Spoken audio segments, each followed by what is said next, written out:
Breaking news ఏపీపై Montha తుఫాన్ తీవ్రమైన ప్రభావం చూపుతోంది. పలు విమాన సర్వీసులను రద్దు చేశారు. ఇప్పటికే రైలు సర్వీసులని సుమారుగా 2 రోజుల పాటుగా కంప్లీట్ గా మొత్తానికి ఏపీ వైపుగా వెళ్లాలంటే ఎటువంటి అవకాశం లేదు. రైలు సర్వీసులను మొత్తాన్ని కూడా పూర్తిగా రద్దు చేశారు. ఇప్పుడు విమాన సర్వీసులు కూడా పూర్తిగా రద్దయిపోయాయి. గన్నవరం ఎయిర్పోర్ట్ నుంచి బయలుదేరాల్సినటువంటి అన్ని ఎయిర్ ఇండియా ఎక్స్ప్రెస్ విమానాలని రద్దు చేశారు అధికారులు. విశాఖ నుంచి విజయవాడ, విజయవాడ నుంచి హైదరాబాద్, షార్జా నుంచి విజయవాడ, విజయవాడ నుంచి షార్జా, హైదరాబాద్ నుంచి విజయవాడ, విజయవాడ నుంచి విశాఖపట్నం, ఇలా ఎటువంటి విమాన సర్వీసులు కూడా ఇప్పుడు నడవడం లేదు, పూర్తిగా రద్దు చేశారు. ఏపీలో ఎటువంటి పరిస్థితి ఉందనడానికి ఇవన్నీ ఉదాహరణలుగా మనం చూడాలి. రైలు సర్వీసులు ఎంతటి విపత్కర పరిస్థితులున్నా, ఎంతటి ఇబ్బందికర పరిస్థితులున్నా, ఎంతటి తుఫాన్లు వచ్చినా, ఎన్ని భూకంపాలు వచ్చినా ఈ సర్వీసులు ఎప్పుడు కూడా నిలిపివేయలేదు. కొన్ని కీలకమైనటువంటి రైలు సర్వీసులు, కొన్ని ప్రత్యేకమైన రైళ్లు కూడా ఉన్నాయి, ఎప్పుడు కూడా నిలిపివేయలేదు. కానీ నిన్నటి నుంచి ఆ రైళ్లన్నిటి కూడా పూర్తిగా రద్దు చేశారు. ఆ రైలు ప్రయాణాలు ఏవి కూడా సాగడం లేదు. ఇప్పుడు అలా ఆ రైలుకు సంబంధించి ఆ ప్రయాణాలని పూర్తిగా రద్దు చేసుకున్న వారు అవకాశం ఉంటే విమానాల్లో వెళ్దామని చెప్పి ఆలోచించిన వారందరికీ కూడా ఇప్పుడు కూడా విమానాలకు సంబంధించి రద్దు అవడంతో ఒక్కసారిగా షాక్ గురయ్యారు. ఎవరైనా ఇతర ప్రాంతాల్లో ఉండి వాళ్ళ స్వస్థలానికి వెళ్ళాలని చెప్పి ఏపీకి వెళ్ళాలనేటువంటి కోస్తల్కి సంబంధించినటువంటి ఏరియా, అది శ్రీకాకుళం, విజయనగరం, విశాఖపట్నం, విజయవాడ, కాకినాడ, మచిలీపట్నం, తర్వాత నెల్లూరు, ఈ ప్రాంతాలకు సంబంధించి గుంటూరు, ఈ ప్రాంతాల వారెవరైనా బయట ఉండి తిరిగి మా తుఫాన్ ఉంది కదా, మోంతా తుఫాన్ ఉంది, మా వాళ్ళు అక్కడ ఉండిపోయారు, మేము అక్కడికి వెళ్ళాలి, వెంటనే అక్కడికి రీచ్ అవ్వాలి, తుఫాన్ చాలా పెను ప్రభావం చూపించే అవకాశం ఉందని చెప్పి చాలామంది భావిస్తున్న వారందరికీ కూడా ఇది ఒక షాక్ అని చెప్పాలి.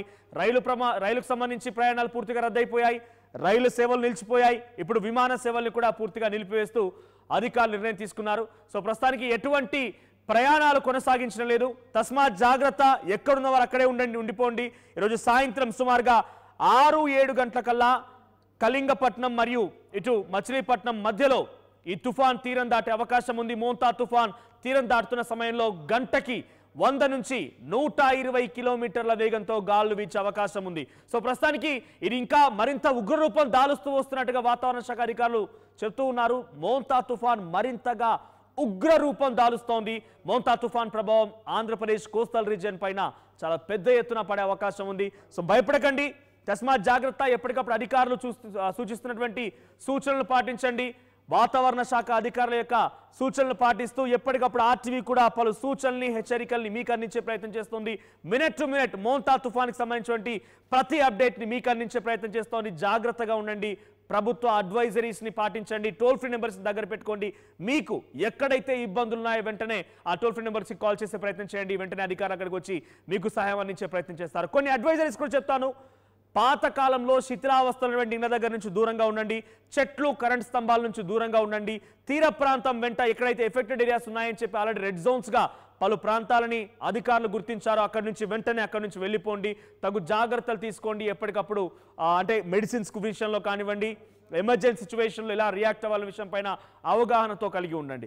విమాన సర్వీసులు రద్దయ్యే విషయం పైన మా ప్రతినిధి శివరామకృష్ణ సిద్ధంగా ఉన్నారు ఫోన్ లైన్లో. శివరామకృష్ణ, విమాన సర్వీసులు కూడా రద్దు చేశారు. ఇప్పటికే ఎంతటి విపత్కర పరిస్థితులు ఉన్నా, ఎంతటి ఎమర్జెన్సీ ఉన్నా, ఎంతటి ఒక భయంకరమైన సిచ్యువేషన్ ఉన్నా కూడా రైలు సర్వీసులని ఈ స్థాయిలో ఎప్పుడు రద్దు చేయలేదు. రైలు సర్వీసులు రద్దు చేశారు. అటు పెమ్మట రైలు సర్వీస్ రద్దయిపోయాయి, మా ప్రాంతాలకు మేము చేరుకోవాలని ఆలోచిస్తున్న వారికి ఇప్పుడు విమాన సర్వీసులను ఉపయోగించుకోవాలనే సమయంలో విమాన సర్వీసులను కూడా రద్దు చేశారు. సో ఏంటి ఎలా ఎక్స్ట్రీమ్ సిచ్యువేషన్ ఉంది ఏపీలో అనడానికి ఇటువైపు రైలు సర్వీస్ రద్దు చేయడం, మరోవైపుగా విమాన సర్వీస్ రద్దు చేయడం అనేది ప్రజలకు చాలా స్పష్టంగా అర్థమవుతోంది. సో ఈ ప్రభావం ఎలా పడబోతోంది, పబ్లిక్ రియాక్షన్ ఏంటి, ఎలా ఫీల్ అవుతున్నారు? మనోజ్, మోంతా తుఫాను విలయ తాండవం చూపిస్తుంది. అయితే ఏపీపై మోంతా తుఫాన్ తీవ్ర ప్రభావం నేపథ్యంలో పలు విమాన సర్వీసులు అయితే రద్దు చేశారు. ఇప్పటికే 43 రైలు సర్వీసులు రద్దు చేసిన నేపథ్యంలో ప్రజలంతా చాలా అవస్థలు పడుతున్న నేపథ్యంలో ఈ విమానాలు కూడా సర్వీసులు రద్దు చేయడం అనేది నిజంగా చాలా ఈ తుఫాను ప్రభావం అని చెప్పాలి. గన్నవరం ఎయిర్పోర్ట్ నుంచి బయలుదేరాల్సిన అన్ని ఎయిర్ ఇండియా ఎక్స్ప్రెస్ విమానాలు రద్దు చేశారు. విశాఖ, విజయవాడ టు హైదరాబాదు, షార్జా, విజయవాడ షార్జా, అలాగే హైదరాబాద్ విజయవాడ విశాఖ సర్వీసులు అయితే రద్దు చేశారు. అయితే ఈ నేపథ్యంలో మొత్తం అసలు ఎటు పరిస్థితుల్లో ఎవరు అది అత్యవసరం అయితేనే కానీ బయటకు రావద్దు అని వాతావరణ శాఖ అయితే తెలియజేస్తుంది. ఈ రోజు సాయంత్రం 6 నుంచి 7 గంటల లోపు తీరం దాటే నేపథ్యంలో అయితే చాలా బలమైన ఈదురుగాలు 90 నుంచి 110, 120 కిలోమీటర్ల వేగంతో ఈ ఈదురుగాలు అయితే వేస్తాయని చెప్పి వీళ్ళు మొత్తం అందరూ ప్రభుత్వం అయితే అలర్ట్ చేస్తుంది. ఈ నేపథ్యంలో ఈ విమాన సర్వీసులు కూడా రద్దు చేశారని చెప్పాలి. నిజంగా ఇటు విమానంలో ఇటు రైళ్లు రద్దు చేయడంలో నిజంగా ఎవరు ఎక్కడికి వెళ్లే పరిస్థితి లేకుండా ఇబ్బందికరంగా ఉంది. అయితే ఈ నేపథ్యంలో మరో 2 రోజులు ఇబ్బంది తప్పదంటున్నారు అధికారులు. ఏదైనా అంటే శ్రీరామకృష్ణ జనరల్ గా ఇటువంటి సిచ్యువేషన్, ఇంత ఎక్స్ట్రీమ్ సిచ్యువేషన్ రాదు. బట్ ఈ స్థాయిలో అటు రైలు సర్వీసులు రద్దు చేయడం, మరోవైపుగా విమాన సర్వీసులు రద్దు చేశారంటేనే ఎంతటి ఎక్స్ట్రీమ్ సిచ్యువేషన్ ఉంది ఏపీలోనే అర్థమవుతోంది. ఒకవేళ ఎమర్జెన్సీ సిచ్యువేషన్ ఉండి ఎవరికైనా మెడికల్ ఎమర్జెన్సీ ఉన్నా, లేకపోతే ఇది రాత్రి ఏదైనా ఎమర్జెన్సీ సిచ్యువేషన్లో వారికి ఆల్టర్నేట్ రూట్స్ ఏంటి? మరి రైలు సర్వీసులు రద్దు అయిపోయి ఎవరైనా ఆల్రెడీ వేరే ప్రాంతాల నుంచి వచ్చి ఇప్పుడు ఏపీలో ఉన్నవారు వాళ్ళ ప్రాంతాలకు వెళ్ళాలని ఆలోచన చేస్తున్న వారికి ఎటువంటి ఆప్షన్ లేదు. వేరే వాళ్ళు ఎవరైనా అక్కడ వేరే ప్రాంతాల్లో చిక్కుకుని అక్కడే ఉండిపోయిన వారు తమ స్వగ్రామానికి రావాలి, సొంతూరికి రావాలి, తుఫాను ప్రభావం ఉండబోతోంది, తన వాళ్ళు అక్కడ ఉన్నారని చెప్పి భయభ్రాంతులకు గురయ్యేటువంటి వారికి ఇక్కడ రావాలన్న అవకాశం లేదు. సో ఈ సిచ్యువేషన్లో మెడికల్ ఎమర్జెన్సీ వారిని ఏ రకంగా ప్రభుత్వం ట్రీట్ చేయబోతోంది? వేరే ప్రాంతాలకు వెళ్లే వారిని ఎటువంటి అవకాశం కల్పించబోతున్నారు? మనోజ్, ఇలాంటి వాళ్ళందరికీ నిజంగా కలెక్టర్ ఆఫీస్ కంట్రోల్ రూమ్ అయితే ఏర్పాటు చేశారు. అలాగే మెడికల్ సంబంధించి అన్ని టీంలు అయితే రెస్పాండ్ అవుతున్నారు. ఎక్కడికక్కడ మొత్తం సేవా కార్యక్రమాలు అయితే చేపట్టారు ప్రభుత్వం. ఎక్కడికక్కడ ఎవరు ఎటువంటి ఇబ్బంది లేకుండా వాళ్ళకి ఆల్టర్నేట్ ప్రత్యామ్నాయ ఏర్పాట్లు అవే చేస్తున్నారు. అయితే మెడికల్ సంబంధించి మొత్తం అన్ని హాస్పిటల్స్ అయితే మొత్తం అంతా రెడీగా ఉంచారు. ఈ నేపథ్యంలోనే కలెక్టర్ ఆఫీస్ కంట్రోల్ రూమ్ అది ఏర్పాటు చేశారు, నెంబర్స్ అవి ఏర్పాటు చేశారు. ఎవరికైనా ఎటువంటి ఇబ్బంది ఉన్నా కంట్రోల్ రూమ్ వెళ్ళినా సంప్రదించవచ్చు, లేదంటే ఈ కంట్రోల్ రూమ్ తాలూకా నెంబర్లకైనా సంప్రదించవచ్చు. వాళ్ళకి ఆల్టర్నేట్ చూపించడానికి అధికారులు అయితే సంసిద్ధంగా ఉన్నారు. ఏదేమైనా ఎవరికి ఎటువంటి ఇబ్బంది లేకుండా అన్ని ఏర్పాట్లు చేశారు మనోజ్. రైట్. సో ఆల్రెడీ ఇప్పటికే ప్రయాణాలకు సంబంధించి బుక్ చేసుకున్న వాళ్ళు అధిక సంఖ్యలో ఉంటారు. వేరే సుదూర ప్రాంతాలు వెళ్ళాలని ఆల్రెడీ ముందుగా రిజర్వ్ చేసుకున్న వాళ్ళు అటు రైలు సర్వీసులు కానీ విమాన సర్వీసుల విషయంలో కానీ. సో ఆ ప్రయాణికులు ఎమర్జెన్సీలో మెడికల్ ఎమర్జెన్సీ ఆల్రెడీ అపాయింట్మెంట్స్ ఉన్నవి కానివ్వండి, లేదంటే ఇంటర్వ్యూస్ కానో లేకుంటే చదువుల రీత్యా ఉద్యోగాల రీత్యా వెళ్ళే వారి పరిస్థితి, వాళ్ళు ఆల్టర్నేట్గా ప్రభుత్వం టోల్ ఫ్రీ నెంబర్ ఇచ్చింది, టోల్ ఫ్రీ నెంబర్కి ఫోన్ చేస్తే వాళ్ళకు ఒక పరిష్కార మార్గం దొరుకుతుందా శ్రీరామకృష్ణ? చెప్తున్నారు అసలు ఏం చేయాలి, వాళ్ళ ఇంపార్టెన్స్, వాళ్ళ ఎమర్జెన్సీని బట్టి ప్రభుత్వం అయితే డెసిషన్ తీసుకుంటున్నారు.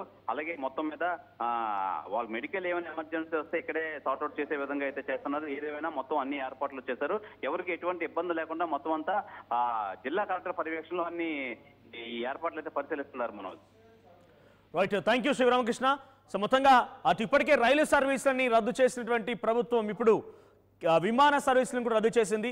సో మీలో ఎవరికైనా మెడికల్ ఎమర్జెన్సీ ఉన్నా, లేదా మీరు ఆల్రెడీ ఒక అపాయింట్మెంట్ బుక్ చేసుకుని ఉన్నా, లేకపోతే ఇంటర్వ్యూస్, ఎందుకంటే విద్యార్థులకి వేరే ప్రాంతాల్లో ఇంటర్వ్యూస్ కూడా ఉంటుంటాయి. సో సడన్గా ఇంటర్వ్యూస్ కోసం షెడ్యూల్ చేసుకుని ఉన్నా, లేకపోతే ఆల్రెడీ ప్రీ ప్లాన్డ్ ఏదైనా ఉన్నా కూడా మీకు వెంటనే మీ గమ్యస్థానాన్ని చేరాలి, మీరు డెఫినెట్గా అటెండ్ అవ్వాలనుకుంటే ప్రభుత్వం ఇచ్చిన టోల్ ఫ్రీ నెంబర్స్కి కాల్ చేయండి. డెఫినెట్గా వాళ్ళకు మార్గం చూపిస్తారు. అత్యవసరం అయితే డెఫినెట్గా వాళ్ళకు ఆల్టర్నేట్ రూట్ని ఏర్పాటు చేసి మిమ్మల్ని అక్కడికి పంపించే ప్రయత్నం చేస్తారు. సో ఏదేమైనా రైలు సర్వీసులు రద్దయిపోయాయి, విమాన సర్వీసులు రద్దయిపోయాయి అంటే ఏపీలో ఎటువంటి ఎక్స్ట్రీమ్ సిచ్యువేషన్ నెలకొనబోతుందనేది మాత్రం చాలా క్లియర్గా అధికారులు చెప్పగానే చెప్తూ ఉన్నారు. మోంతా తుఫాన్ గంటకి 17 కిలోమీటర్ల వేగంతో ఇటు ఏపీ తీరం వైపుగా దూసుకొస్తోంది. ఇది ఈ రోజు సాయంత్రానికల్లా 6-7 గంటల ప్రాంతానికల్లా తీరం దాటే అవకాశం ఉంది. ఆ సమయంలో గంటకి 90 నుంచి 110 అని ఒకరు అంటున్నారు, 100 నుంచి 120 కిలోమీటర్ల వేగంతో గాళ్ళు కూడా వీచే అవకాశం ఉందని చెప్పి మరొక వర్గం చెప్తుంది. ఏదేమైనా అధికారుల సూచనలు పాటించండి, తస్మాత్ జాగ్రత్త. తీరం వెంట సముద్ర తీరానికి వెళ్ళడం ఇప్పుడు ఆపేయండి. మరి ముఖ్యంగా కొన్ని అడ్వైజరీస్ కూడా ప్రభుత్వం జారీ చేసిన అధికారులు చెప్తున్నారు, మీ దృష్టికి తీసుకొచ్చే ప్రయత్నం నేను చేస్తాను. సో మత్స్యకారులు వేటకు వెళ్ళడం ఆపేయండి. తీరం వెంట అంటే సముద్రం బీచ్ల దగ్గరికి వెళ్ళిపోయి ఇప్పుడు అలలు ఎగిసి పడుతున్నాయి, మంచిగా బయట వాతావరణం చక్కగా ఉంది, కూల్ ప్లెజెంట్ వెదర్ ఉందని చెప్పి అక్కడికి వెళ్ళడం ఒక ప్రమాదం అని భావించండి. సో ఆల్రెడీ మచిలీపట్నం దగ్గర 500 మీటర్ల దూరం వరకు సముద్రపు అలలు ముందుకు వచ్చాయి, సముద్రం ముందుకు కదిలింది. సో ఈ స్థాయిలో సిచ్యువేషన్ నెలకొంది అక్కడ అంటే ఎటువంటి పరిస్థితి నెలకొనబోతున్నా అర్థం చేసుకోండి. సో తస్మాత్ జాగ్రత్త. మోంతా తుఫాన్ ప్రభావం పెద్ద ఎత్తున ఉండే అవకాశం ఉంది. ఎప్పటికప్పుడు సూచనలు పాటించండి. ఆర్టీవీ కూడా మినిట్ టు మినిట్ అప్డేట్స్ మీకు అందించడానికి సిద్ధంగా ఉంది. ఆల్రెడీ మీరు అక్కడ ఈ ఎఫెక్ట్ ని ఫేస్ ఫేస్ చేస్తూ ఉంటే మీరున్న ప్రాంతంలో ఎటువంటి సిచ్యువేషన్ నెలకొంది, మీరున్న ఏరియాలో ఎటువంటి ప్రభావం కనిపిస్తోంది మోంతా తుఫాన్ అనే దానిపైన ఒక్కసారి కామెంట్ చేయండి. మీ కామెంట్స్ బట్టి, మీ తీవ్రతను బట్టి డెఫినెట్గా మీకేదైనా సహాయం కావాలన్నా, ప్రభుత్వం దృష్టికి ఏదైనా విషయాన్ని తీసుకెళ్లాలన్నా కూడా కింద కామెంట్ చేయండి. డెఫినెట్గా మా వంతుగా ప్రభుత్వం దృష్టికి ఈ సమస్యను తీసుకెళ్లే ప్రయత్నం మేము చేస్తాం.